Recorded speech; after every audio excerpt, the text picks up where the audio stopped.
Hello everyone, gate জিওমেট্রিক্স engineering এ আমরা প্রথম GNSS এর কোশ্চেন অ্যান্সার সিরিজ শুরু করছি।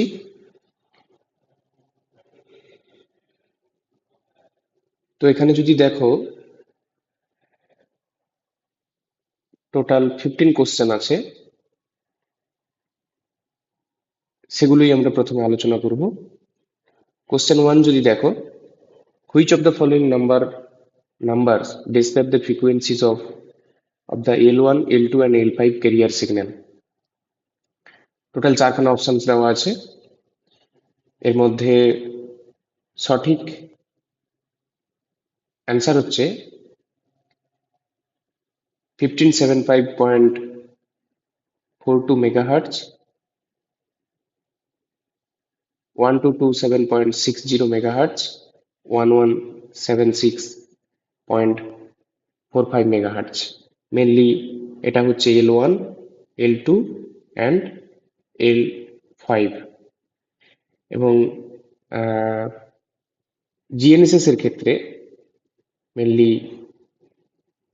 জিপিএস, গ্লোবাল পজিশনিং সিস্টেম, এবং জিএনএসএস এর ক্ষেত্রেও মোস্ট অফ দ্য যে জিএনএসএস কনস্টেলেশন আছে তারা এই ফ্রিকোয়েন্সিটাকে ইউজ করে থাকে, L1, L2 এবং L5, যেটা হচ্ছে অ্যাজ এ ক্যারিয়ার সিগন্যাল বা carrier frequency. Next question, the global positioning system was originally designed to be a passive system. What does a passive system mean in that context? তাহলে এখানের ক্ষেত্রে যদি দেখো, তাহলে দেখবে যে মেনলি জিপিএস এর ক্ষেত্রে আমরা দেখি যে স্যাটেলাইট সিগন্যাল ট্রান্সমিট করছে আর সিগন্যালকে সেন্ড করছে এবং রিসিভার সেটাকে রিসিভ করছে। এটা mainly one way ranging system. তাহলে এই ওয়ান ওয়ে রেঞ্জিং সিস্টেমটাকেই বেসিক্যালি বলা হয়ে থাকে অ্যাজ এ প্যাসিভ সিস্টেম, কারণ এখানে ফিডব্যাকের কোনো ব্যাপার নেই। তো that is the reason actually it is called passive system. তাহলে এখানের ক্ষেত্রে যদি দেখো, তাহলে দেখবে যে only satellite transmit signals, the user receive them. Option B is the correct answer. How many satellites in orbit are required for the functioning for the NAVIC system and provide accurate real-time positioning service? এটার ক্ষেত্রে আমরা basically যদি দেখি, তাহলে answer হবে 7 satellite actually functioning for the NAVIC system and provide accurate real-time positioning service. Question number 4. Which height most correctly expresses a nominal altitude of GPS satellites above the earth? এখানে naturally আমরা যদি দেখি তাহলে দেখতে পাবো যে 20,200 kilometre basically হয়ে থাকে। তাহলে এটার ক্ষেত্রে যদি তুমি দেখো, এই যে 20183000 মিটার, এটাই হচ্ছে কারেক্ট অ্যান্সার। কারণ এটাকে তুমি যদি কিলোমিটার থেকে যদি তুমি মিটারে কনভার্ট করো তাহলে এটাই আসবে। কোশ্চেন নাম্বার 5 দেখো, examine the following statement and select the correct answer from the code given below. IRNSS constellation of 8 satellite is known as NAVIC। আমরা একটু আগেই এটা দেখছিলাম, যেটা হচ্ছে যে তোমার 7টা স্যাটেলাইট মেনলি আছে। তাহলে এই অপশনটা স্বাভাবিকভাবে হবে না। IRNSS will provide two types of services, namely standard positioning service (SPS) and for to all the users, and restricted services. It is restricted services for military purposes and standard positioning services for civilian purposes, and encrypted service to authorized user, যেটা হচ্ছে restricted services মানে military সার্ভিসের জন্য আর কি basically. তাহলে এটা ঠিকঠাক হচ্ছে, এই দু ধরনেরই মেনলি সার্ভিস IRNSS মানে যেটা হচ্ছে এখনকার দিনে নেভিক সে প্রোভাইড করে। It is expected to provide, option number 3, it is expected to provide a positional accuracy of better than 20 meter in the primary service area. স্বাভাবিকভাবে এটাও ঠিকঠাক আছে। অপশন 2 and 3 মেনলি বি, এটা হচ্ছে ঠিক হবে।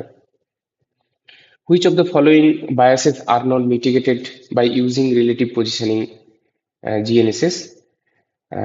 মানে কোনটাকে আমরা মিটিগেট করতে পারি না, যেটা হচ্ছে রিলেটিভ পজিশনিং জিএনএসএস ইউজ করে, সেটা হচ্ছে যে মাল্টিপাথ। মাল্টিপাথ মাল্টিপাথ মানে ব্যাপারটা হচ্ছে যে ধরো দেখা যাবে বিল্ডিং আছে, টল বিল্ডিং, যেখানে ডিরেক্টলি রিসিভারের সঙ্গে এখানে এখানে রিসিভার আছে, এখানে ডিরেক্টলি কানেক্টেড হচ্ছে না। তখন কি হচ্ছে, এরকম করে হয়তো এক্সট্রা অ্যামাউন্ট অফ টাইম সেখানে অ্যাড হয়ে যাচ্ছে, যার কারণে রেঞ্জটা আলটিমেটলি স্যাটেলাইট থেকে রেঞ্জটা এই জায়গা পর্যন্ত হয়তো চলে আসছে। ফলে পজিশনটা এখানে ছিল, পজিশনটা এই জায়গাটাতে বাফার করছে। তো that is the reason actually, মানে আমরা রিলেটিভ পজিশনিং ইউজ করে আমরা মাল্টিপাথকে করতে পারি না, মিটিগেট করতে পারি না। আদারওয়াইজ আয়নোস্ফিয়ারিক বলো বা ট্রপোস্ফিয়ারিক বলো বা স্যাটেলাইট ক্লক এরর, এগুলোকে কিন্তু স্বাভাবিকভাবে রিলেটিভ পজিশনিং এর সাহায্যে রিমুভ করা যায়, মাল্টিপাথকে কিন্তু রিমুভ করা যায় না। ফলে মাথায় রাখবে। এবারে which of the following statement, question number 7, which of the following statement about the P, মানে যেটা হচ্ছে ওয়াই কোড আমরা বলে থাকি, এবং CA code is not correct. Question number 7. The chipping rate for the CA code is 10 times slower than the chipping rate for the uh, P or Y code. এটার ক্ষেত্রে যদি দেখো তাহলে দেখবে 10 times slower than chipping rate of P code. এখানে কি বলেছে, about code is not correct, তাহলে এটা হচ্ছে কারেক্ট, এটা ঠিক আছে। মানে তোমার পি কোডের থেকে চিপিং রেট কিন্তু 10 টাইমস স্লোয়ার হচ্ছে কোর্স অ্যাকুইজিশন কোডের। এটা এটা ঠিক। তার মানে এখানে কি বলেছে, নট কারেক্ট বলেছে, কোড ইজ নট কারেক্ট, তাহলে এটা হবে না। They are broadcast in binary phase modulation, তোমার হচ্ছে বাইনারি ফেজ মডিউলেশন, অবশ্যই বাইনারি ফেজ মডিউলেশন করা হয়। There chipping rates are equal to the fundamental clock rate.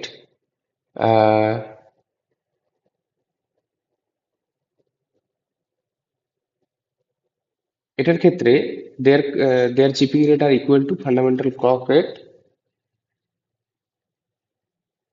এখানে এটাও ঠিকঠাক আছে। ফান্ডামেন্টাল ক্লক রেট বলতে রিসিভারের এবং স্যাটেলাইটের যে সেটা, ওর ক্ষেত্রে বলা হচ্ছে basically. They are broadcast in quadrature, এইটা হবে না। মানে এখানে আলটিমেটলি নট কারেক্ট বলতে এই অপশনটাই হবে।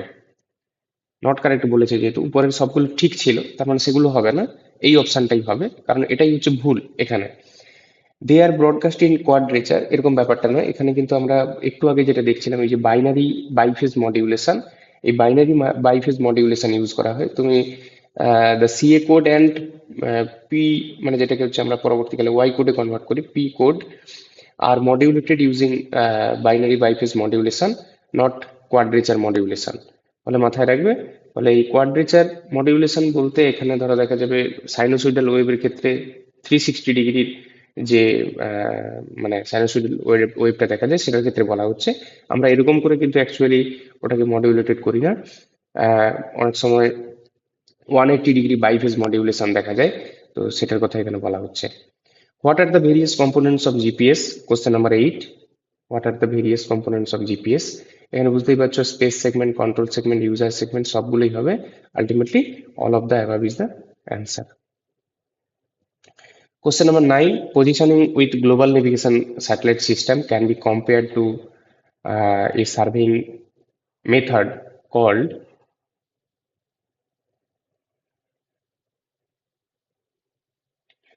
তাহলে আমরা যে মেথডসটা ইউজ করি সেটা হচ্ছে আলটিমেটলি ট্রায়াল ইটারেশন। ঠিক আছে, তাহলে ডিস্টেন্স যদি আমার জানা থাকে, মানে রেঞ্জ যদি জানা থাকে 3টে পয়েন্টের,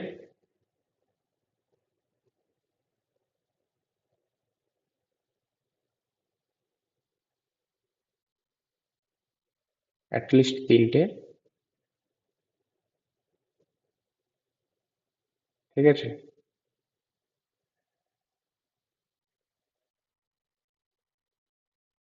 তাহলে এই পয়েন্টটাকে আমি আলটিমেটলি কি করতে পারবো, এটার পজিশনটাকে ফাইন্ড করতে পারবো, যেটা হচ্ছে প্রায়োরিটাইজেশন মেথডস আমরা দেখি আর কি। মানে তিনটে স্যাটেলাইট, অ্যাটলিস্ট তিনটে স্যাটেলাইট আমার লাগবে, যেটা হচ্ছে একটা পজিশনকে পার্টিকুলার ফাইন্ড করার জন্য প্রায়োরিটাইজেশন মেথডে। Which, question number 10, which GNSS system is operated by the European Union?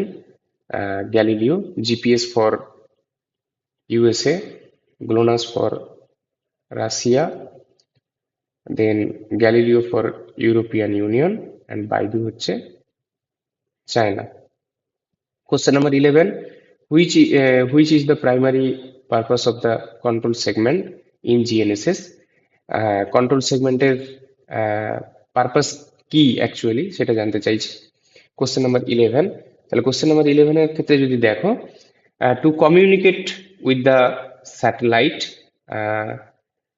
Primary, mainly primary বলতে চাইছে, তাহলে এটার কথা ছাড়ো এখন।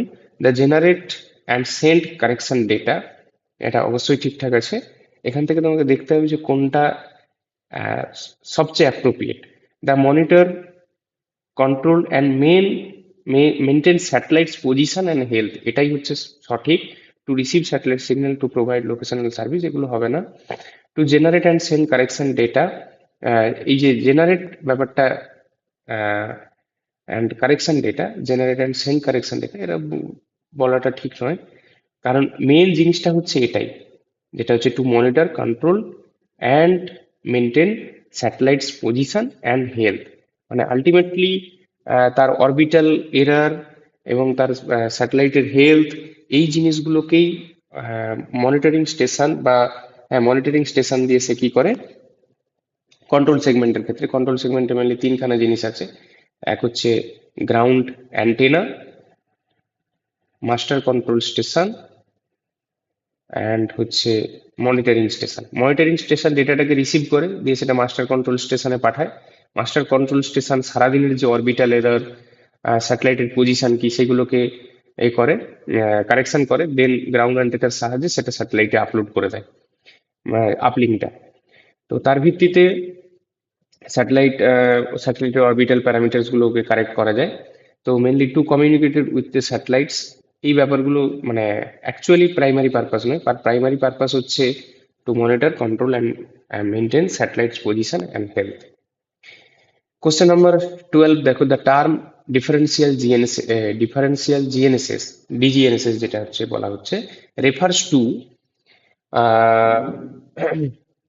using multiple GNSS constellation for greater accuracy, এটা নয়। এ টেকনিক টু ইমপ্রুভ, এটা হবে না। To a technique to improve GNSS accuracy by correcting the signal with a known base station, mainly এই অপশনটাই হবে। মানে আলটিমেটলি এখানে কি হয়, একটা বেস স্টেশন থাকবে, এটা স্যাটেলাইট, স্যাটেলাইট, এটা বেস স্টেশন থাকবে, এটা হচ্ছে বেস স্টেশন, আর এইটা হচ্ছে ধরো মনে করো আমার রোভার। তাহলে একটা কারেক্টেড সিগন্যাল এখান থেকে আলটিমেটলি দিচ্ছে, যেটাকে বলা হচ্ছে অ্যাজ এ ডিজিএনএসএস সিস্টেম। তাহলে যখন এটা জিপিএস স্যাটেলাইট থাকবে, অনলি জিপিএস স্যাটেলাইট, এখানে কি হতে পারে, এটা ইউরোপিয়ান ইউনিয়নের একটা স্যাটেলাইট হতে পারে, মানে গ্যালিলিওর একটা স্যাটেলাইট হতে পারে, এটা ধরো দেখা যাবে জিপিএস এর একটা স্যাটেলাইট হতে পারে, ডিফারেন্ট স্যাটেলাইট হতে পারে। তাহলে সেটা যখন হচ্ছে তখন ডিজিএনএসএস, আর যখন আমি যখন শুধুমাত্র জিপিএস স্যাটেলাইট থাকবে তখন সেটা DGPS, differential global positioning system. A method of increasing satellite ability হবে না। A ability, the ability to use GNSS during night time, এগুলো কিছুই হবে না। শুধুমাত্র এটাই, যেখান থেকে আমরা কি করছি, অ্যাকুরেসিটাকে, মানে জিএনএসএস যে অ্যাকুরেসিটাকে, সেই অ্যাকুরেসিটাকে ইমপ্রুভ করছি ultimately. Question number 13, the main advantage of real time kinematic, RTK, যেটা হচ্ছে মানে অ্যাজ এ সার্ভেইং টেকনিক্স বা data collection methods. So the main advantage of real-time kinematic RTK GNSS is it allows to faster positioning updates. It provides millimeter level accuracy for the static and dynamic applications. It improves the signal strength of the satellite. It helps in weather forecasting. তাহলে এটার ক্ষেত্রে যদি দেখো তাহলে দেখবে যে it allows the faster positioning updates. এখানে কি বলেছে, the main advantage of real time kinematic GNSS is it provides actually millimeter level accuracy for the static and dynamic application. এই জিনিসটার কথাই বলছে আলটিমেটলি, কারণ ডিফারেন্ট যে রিয়েল টাইম কাইনেমেটিকের মধ্যেও যদি আমরা সেখানে দেখি যে stop and go method, climate kinematic on fly, এরকম ব্যাপারগুলো থাকে, রিয়েল টাইম কাইনেমেটিক এরকম ব্যাপারগুলো থাকে। তো মেন যেটা অ্যাডভান্টেজ সেটা হচ্ছে ইট provides millimetre level accuracy for the static and dynamic application. মানে ধরো দেখা যাবে আমি একটা বাউন্ডারি সার্ভে করছি, সেই বাউন্ডারি সার্ভে করার ক্ষেত্রে তোমার হচ্ছে যে মানে কন্টিনিউয়াসলি আমি মুভ করছি, যেটা হচ্ছে অ্যাজ এ নেভিগেট করছি আলটিমেটলি। তো সেখানে এই বাউন্ডারিটার ক্ষেত্রে প্রিসাইজ মানে মিলিমিটার লেভেল অ্যাকুরেসি পাওয়ার ক্ষেত্রে আমরা আরটিকে ইউজ করে থাকি। বাকিগুলো মানে এই যে it allows to faster positioning updates, এরকম ব্যাপার নয় স্বাভাবিকভাবে, তবে অ্যাকুরেসিটা বেটার পাওয়া যায়। কোশ্চেন নাম্বার 14, এটা হচ্ছে what is the main function of the space segment in GNSS. Question number 14 এর ক্ষেত্রে to track the location of GNSS receiver, তো কোনো কথাই আসছে না। To provide satellite signals used for positioning, mainly এটাই হবে যেটা আমরা স্পেস সেগমেন্টের ক্ষেত্রে দেখেছিলাম, যে যে সিগন্যালটাকে সবসময় কন্টিনিউয়াসলি ট্রান্সমিট করছে towards the earth surface, ultimately towards the receiver. Continuously সে তুমি রিসিভ করো আর না করো, সে কন্টিনিউয়াসলি একটা টাইম ইন্টারভেলে সে সিগন্যাল ট্রান্সমিট করছেই, সিগন্যাল সেন্ড করছেই। তাহলে to provide satellite signal used for the positioning, to correct the error of satellite positioning, এটা কোনো কথাই আসছে না। To manage communication between control segment user, এরকম কোনো ব্যাপার নেই, শুধুমাত্র এটাই হবে two provide satellite signals used for positioning. And question number 15, what does the GNSS receiver do with the signal from at least 4 satellites to determine the position of a user? Question number 15, এখানে যদি calculate the Doppler shift, what does the GNSS receiver do with the signal from at least 4 satellites to determine the position of a user? Calculate the Doppler shift, এরকম কোনো ব্যাপার নেই। Measures the time delay for each satellite signal, mainly এই অপশনসটা হবে measure the time delay for each satellite signal. মানে এখানে ধরো দেখা যাবে তোমার রিসিভার আছে, এটা একটা স্যাটেলাইট, এটা একটা স্যাটেলাইট, এরকম করে স্যাটেলাইট গুলো আছে। তাহলে এরা যে স্যাটেলাইটটা, এটা যে সিগন্যালটা পাঠিয়েছে, মানে স্যাটেলাইটের সিগন্যালটা সেন্ড করেছে, তাহলে এখানে কোন টাইমে সেটা সিগন্যালটা ধরো দেখা যাবে আমি ধরে নিলাম 9:10 AM, আর এখানে সেটা রিসিভ হয়েছে আমি ধরে নিচ্ছি 9:11 AM। তাহলে প্রত্যেকের ক্ষেত্রে আলাদা আলাদা, তাহলে প্রত্যেকের ক্ষেত্রে আলাদা আলাদা হলে তুমি প্রত্যেকের থেকে আলাদা করে রেঞ্জ ক্যালকুলেট করতে পারবে, ডিস্টেন্স ক্যালকুলেট করতে পারবে, তার ভিত্তিতে তোমার হচ্ছে আলটিমেটলি রিসিভারের যে পজিশন, সেই পজিশনটা আমরা ডিটারমাইন করতে পারবো। এই হচ্ছে ব্যাপার, যেটা হচ্ছে GNSS receiver calculates the user's position by measuring the signal travel time for multiple satellites. তো এই ব্যাপারটা স্বাভাবিকভাবে থাকে। আর কারোর কিছু কোশ্চেন থাকলে কমেন্ট সেকশনে জানাও। ঠিক আছে, পরের ভিডিওতে দেখা হচ্ছে। টাটা।